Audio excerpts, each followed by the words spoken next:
Okay boys, welcome to this week's Underground Intel, where we cover the biggest stories in gaming.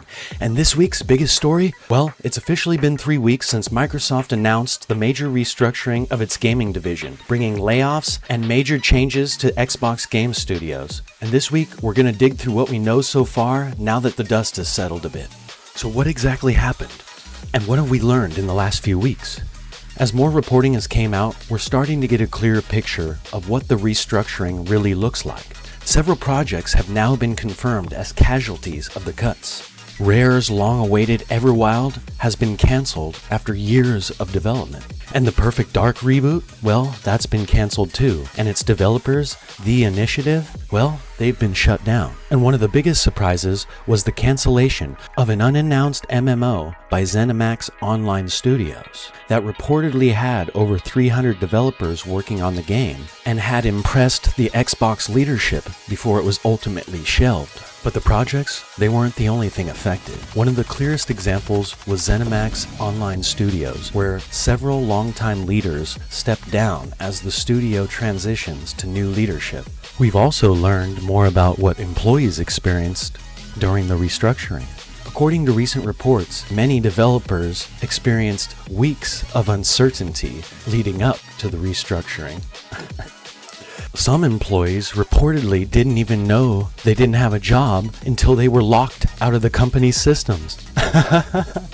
Others described brief video calls announcing the layoffs, followed by losing access to Slack and an email shortly afterwards. And the restructuring, well, it wasn't limited to just the layoffs. Microsoft says 4 studios will move to new management as a part of their long-term plan. And we're already seeing examples of studios regaining their independence, including Rockstar Games, who recently re-emerged as an independent studio. Put all of this together and it becomes abundantly clear that this isn't just about another round of job cuts. It's about a major restructuring of how Xbox intends to operate going forward. And let's hope, boys, that it's good. When you take a step back and you look at the last several years, it becomes even more interesting. Xbox spent billions acquiring some of the biggest names in gaming. Bethesda, Activision Blizzard, and dozens of other studios. At the same time, the company invested heavily in Game Pass, promising us a future built on subscriptions and first-party lineups. And then they wonder why they are changing direction. But now,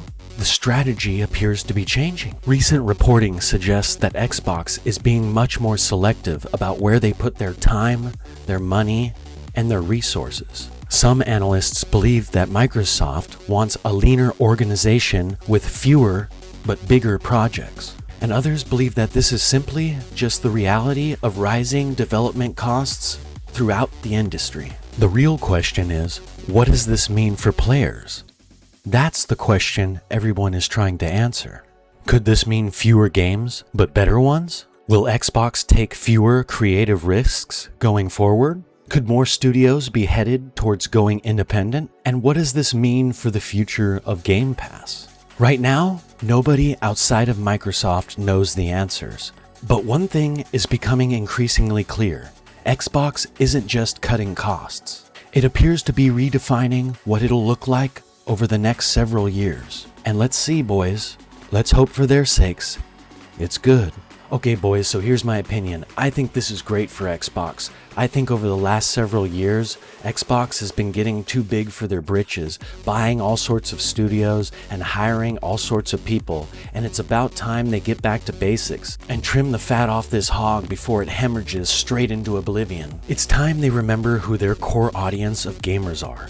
And I never thought I'd see the day where I'd be saying that an Indian woman, of all people, would be doing the necessary steps to make sure that this company doesn't die. Let's just hope that it heads in a better direction after this, boys. I mean, Gears of War E-Day looks pretty good from what I've been seeing so far, but I don't know about this God of Cleaning game I keep seeing. And that's another big point. These companies keep spending millions on actors so that they can be like Hollywood. Like, who hires a Hollywood actor to play a fucking cube? I mean, I'm so freaking tired of it, boys. These developers wanting so badly to be a part of the Hollywood yuppie club. Meanwhile, they're just running these studios and beloved game series straight into a 6-foot hole. I mean, if that's the route you want to take, go right ahead. It's no skin off my back, but don't be surprised when you end up home where you belong. Am I right, boys?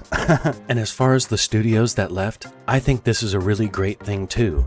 I'm super interested to see what Alpha Dog comes up with now that they've re-emerged as an independent studio, and some of the original creators of the company are back at the helm again. Okay boys, looks like we got another transmission coming to us here in the sewer.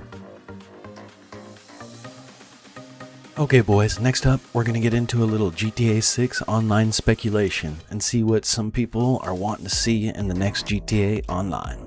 Okay boys, let's get into it. So we got this post. It's on the GTA 6 forums, the GTA forums. In GTA 6 Online, I really want to see more focus on making this a proper multiplayer game. It feels like GTA Online is actively trying to promote solo play, which for me makes no sense. I can't believe the amount of times I've been dropped from a session due to a bug or stuck loading into a job, not to mention the general design of businesses where leaders get the lion's share of their money. So with that in mind, I would want some kind of crew businesses where everybody in the party can contribute to and ultimately profit from in activity. I also want seamless interiors. We really shouldn't have to sit in so many loading screens just to enter a building or mission. To promote public play more, I think RDR's online map visibility system would be great. I'd love to see if we could stay off the map unless close proximity to another player. If you're aggressive to others, then your visibility on the map further away, meaning casuals can dodge bad actors if they want. I'd also love to see if we could have some kind of lobby merging in public sessions. It would be so cool to see people doing races as you go around free mode, for example. Plus, if parts of the map could be treated as separate servers, which you move in and out of seamlessly, that could go a long way for immersion, making the map feel more dense with players without having hundreds of users running around at once. Other wishes, a more robust stealth, yes. More options for approaching missions, sales, sources of other activities. Better property customization, the same applies for businesses. Miscellaneous loot in the world. More varied rewards for works. Last but not least, no military hardware. I should not be able to buy a jet, tank, or even armored heli, really?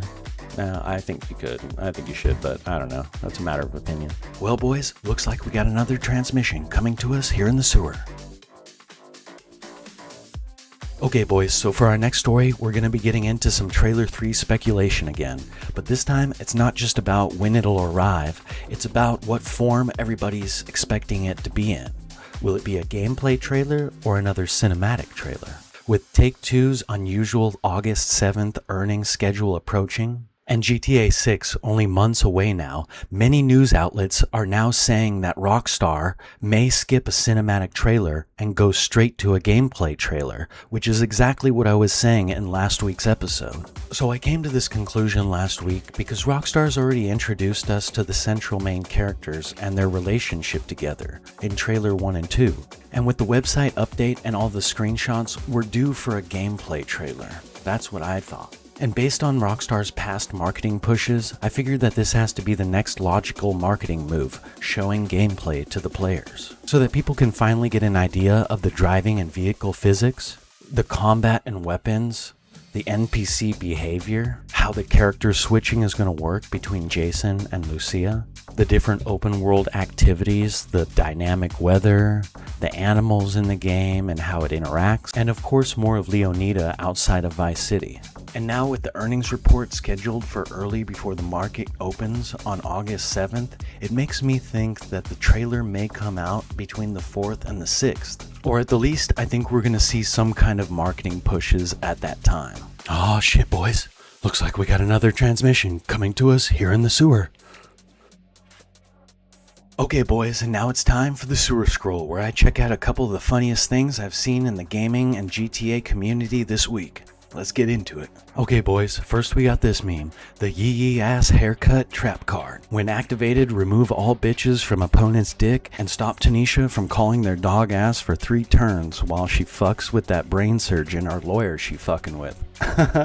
This one's pretty funny. It got me pretty good. Okay boys, next up we got this, I guess.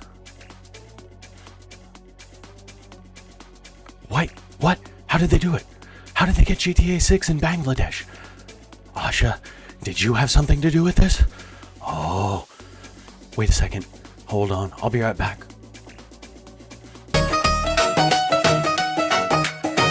Okay, boys, I barely made it back. It was crazy over there. Let's see what we got. Wait, what? What is this? This isn't GTA 6. Well, it is an accurate representation of India, though, I gotta say. Man, AI is getting crazy. What a disgusting place. Oh my goodness. Yes, don't go there. Don't ever go there, and don't eat the food. Oh my goodness, look at that. Okay, before we end this episode of Underground Intel, I wanted to talk about this, boys. Which company do you think has the brightest future over the next 5 years? Do you think it's Xbox, PlayStation, Nintendo, Steam, Rockstar? Any of them? Let me know in the comments. In my opinion, I think that Valve and Steam have really been kicking ass these days. And we all know that Rockstar is still doing great with GTA Online, and they're going to be doing even better once GTA 6 comes out. The real question is whether or not Xbox can survive the restructuring, and PlayStation and Nintendo can stay relevant. And before you start chirping in the comments saying, why am I including Nintendo, I got one word for you: Pal World. Okay, boys, that's going to be it for this week's episode of Underground Intel. We covered Xbox's restructuring and what we've learned in the last few weeks. We dove into some GTA 6 speculation. We checked out this week's sewer scroll. And now it's your turn, boys. I'm serious, boys. I want to know in the comments which gaming company you think has the brightest future going forward over the next 5 years. If you enjoyed today's episode and you want to stay up to date on the biggest gaming and GTA 6 stories, don't forget to subscribe so you don't miss out on the next investigation or the next Underground Intel. Until next time, stay based, boys.